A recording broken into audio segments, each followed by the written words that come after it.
കോരിന്തോസ് അധ്യായം 1. അഭിവാദനം.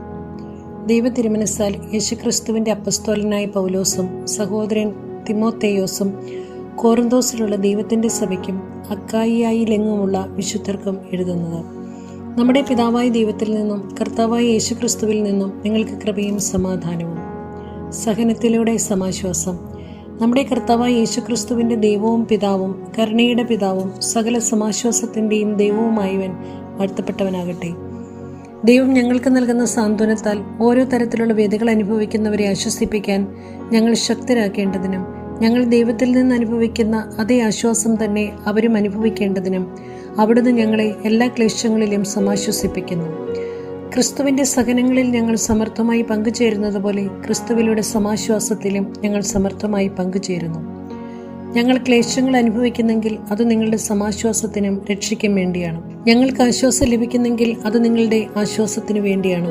ഞങ്ങൾ സഹിക്കുന്ന പീഡകൾ തന്നെ നിങ്ങളും ക്ഷമയോടെ സഹിക്കുന്നതിന് നിങ്ങൾക്ക് ശക്തി ലഭിക്കുന്നതിന് വേണ്ടിയാണ്. ഞങ്ങൾക്ക് നിങ്ങളിൽ ഉറച്ച പ്രത്യാശയുണ്ട്. ഞങ്ങളുടെ ക്ലേശങ്ങളിൽ നിങ്ങൾ പങ്കുചേരുന്നത് പോലെ ഞങ്ങളുടെ സമാശ്വാസത്തിലും നിങ്ങൾ പങ്കുചേരും എന്ന് ഞങ്ങൾക്കറിയാം. സഹോദരരെ, ഏഷ്യയിൽ ഞങ്ങൾ അനുഭവിച്ച ക്ലേശങ്ങളെപ്പറ്റി നിങ്ങൾ അറിഞ്ഞിരിക്കണമെന്ന് ഞങ്ങൾ ആഗ്രഹിക്കുന്നു. മരണഭയം ഉണ്ടാകത്തക്ക വിധം അത്രമാത്രം കഠിനമായും ദുസ്സഹമായും ഞങ്ങൾ പീഡിപ്പിക്കപ്പെട്ടു. മാത്രമല്ല, ഞങ്ങൾ മരണശിക്ഷയ്ക്ക് വിധിക്കപ്പെട്ടിരിക്കുന്നെന്ന് ഞങ്ങൾക്ക് തോന്നി. എന്നാൽ ഇത് ഞങ്ങൾ ഞങ്ങളിൽ തന്നെ ആശ്രയിക്കാതെ മരിച്ചവരെ ഉയർപ്പിക്കുന്ന ദൈവത്തിൽ ആശ്രയിക്കുന്നതിന് വേണ്ടിയായിരുന്നു. അത്ര ഗൗരവമേറിയ ഒരു വിപത്തിൽ നിന്ന് ദൈവം ഞങ്ങളെ രക്ഷിച്ചു, തുടർന്നും രക്ഷിക്കുമെന്ന് ഞങ്ങൾ അവനിൽ പ്രത്യാശിക്കുകയും ചെയ്യുന്നു. ഞങ്ങൾക്ക് വേണ്ടിയുള്ള പ്രാർത്ഥനകൾ വഴി നിങ്ങൾ ഞങ്ങളെ സഹായിക്കണം. അങ്ങനെ അനേകരുടെ പ്രാർത്ഥനയുടെ ഫലമായി ഞങ്ങൾക്ക് ലഭിച്ച അനുഗ്രഹത്തിന് അനേകം ആളുകൾ ഞങ്ങളെ പ്രതി സ്തോത്രമർപ്പിക്കാൻ ഇടയാകട്ടെ. സന്ദർശനം മാറ്റിവെക്കുന്നു. ഞങ്ങൾ ലോകത്തിൽ, പ്രത്യേകിച്ച് നിങ്ങളുടെ ഇടയിൽ വിശുദ്ധിയോടും പരമാർത്ഥതയോടും കൂടെ വ്യാപരിച്ചു എന്ന മനസാക്ഷിയാണ് ഞങ്ങളുടെ അഭിമാനം. അത് ഭൗതിക ജ്ഞാനത്താലല്ല, ദൈവകൃപയാലാണ് സാധിച്ചത്. നിങ്ങൾക്ക് വായിക്കാനും മനസ്സിലാക്കാനും സാധിക്കുന്നതൊഴിച്ച് മറ്റൊന്നും ഞങ്ങൾ എഴുതുന്നില്ല.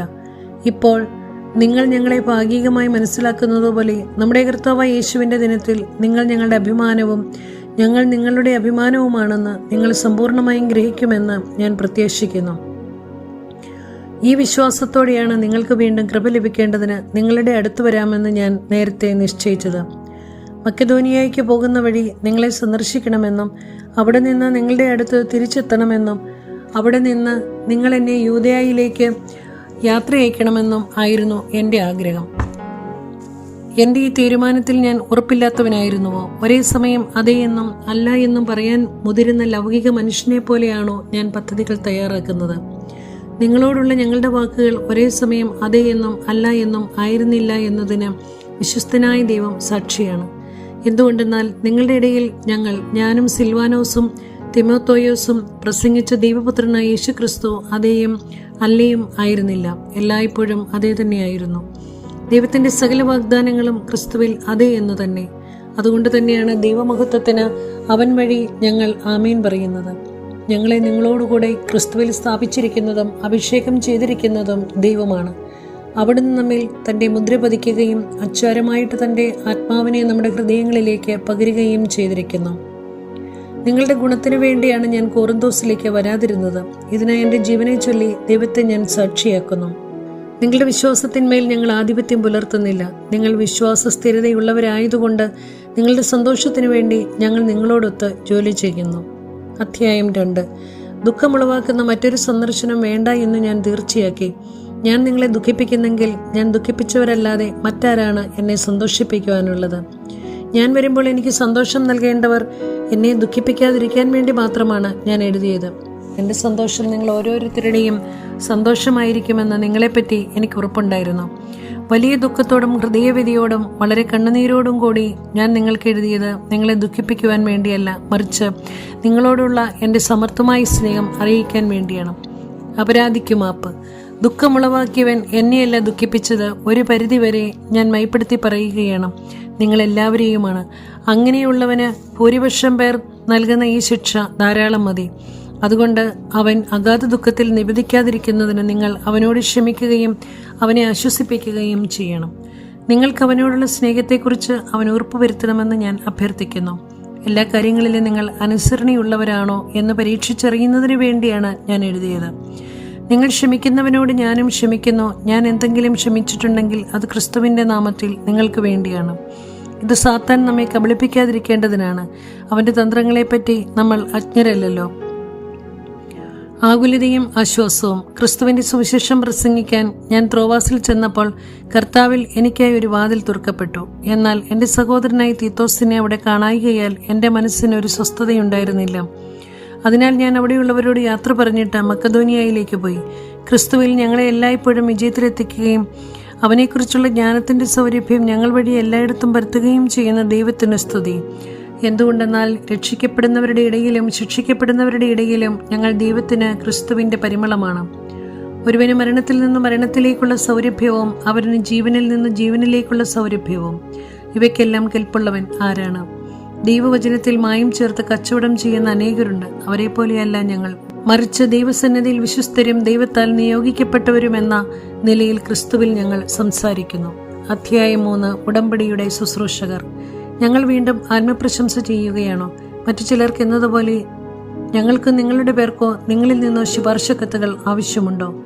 ഞങ്ങളുടെ ഹൃദയങ്ങളിൽ എഴുതപ്പെട്ടതും സകല മനുഷ്യരും അറിയുകയും വായിക്കുകയും ചെയ്യുന്നതുമായ ഞങ്ങളുടെ ശുപാർശ കത്ത് നിങ്ങൾ തന്നെയാണ്. മഷി കൊണ്ടല്ല, ജീവിക്കുന്ന ദൈവത്തിന്റെ ആത്മാവ് കൊണ്ട് കൽപ്പലകകളിലല്ല, മനുഷ്യരുടെ ഹൃദയഫലകങ്ങളിൽ ഞങ്ങളുടെ ശുശ്രൂഷ വഴി എഴുതപ്പെട്ട ക്രിസ്തുവിന്റെ ലിഖിതമാണ് നിങ്ങളെന്ന് വ്യക്തമാണ്. ഇതാണ് ക്രിസ്തു വഴി ദൈവത്തിലുള്ള ഞങ്ങളുടെ വിശ്വാസം. സ്വന്തമായി എന്തെങ്കിലും മേന്മ അവകാശപ്പെടാൻ ഞങ്ങൾ യോഗ്യരല്ല. ഞങ്ങളുടെ യോഗ്യത ദൈവത്തിൽ നിന്നാണ്. അവിടുന്ന് ഞങ്ങളെ എഴുതപ്പെട്ട നിയമത്താലല്ല, ആത്മാവിനാൽ പുതിയ ഉടമ്പടിയുടെ ശുശ്രൂഷകരാൻ യോഗ്യരാക്കിയിരിക്കുന്നു. എന്തെന്നാൽ എഴുതപ്പെട്ട നിയമം മൃതിപ്പെടുത്തുന്നു, ആത്മാവ് ജീവിപ്പിക്കുന്നു. കൽപ്പലകയിൽ എഴുതപ്പെട്ട മരണത്തിന്റെ നിയമം തേജസ്സിലാണ് നൽകപ്പെട്ടത്. ആ തേജസ് മങ്ങിക്കൊണ്ടിരുന്നപ്പോൾ പോലും ഇസ്രായേൽ ജനത്തിന് നോക്കാനാവാത്ത വിധം മോശയുടെ മുഖത്തെ ജ്വലിപ്പിച്ചു. അങ്ങനെയെങ്കിൽ ആത്മാവിന്റെ ശുശ്രൂഷ എത്രയേറെ തേജസ്സുറ്റതായിരിക്കും. എന്തുകൊണ്ടെന്നാൽ ശിക്ഷാവിധിയുടെ ശുശ്രൂഷ തേജോമയമായിരുന്നെങ്കിൽ നീതിയുടെ ശുശ്രൂഷ അതിനേക്കാൾ കൂടുതൽ തേജോമയമായിരിക്കണം. ഒരിക്കൽ പ്രശോഭിച്ചിരുന്നത് അതിനെ അതിശയിക്കുന്ന മറ്റൊരു ശോഭ മൂലം നിഷ്പ്രഭമായി തീർന്നു.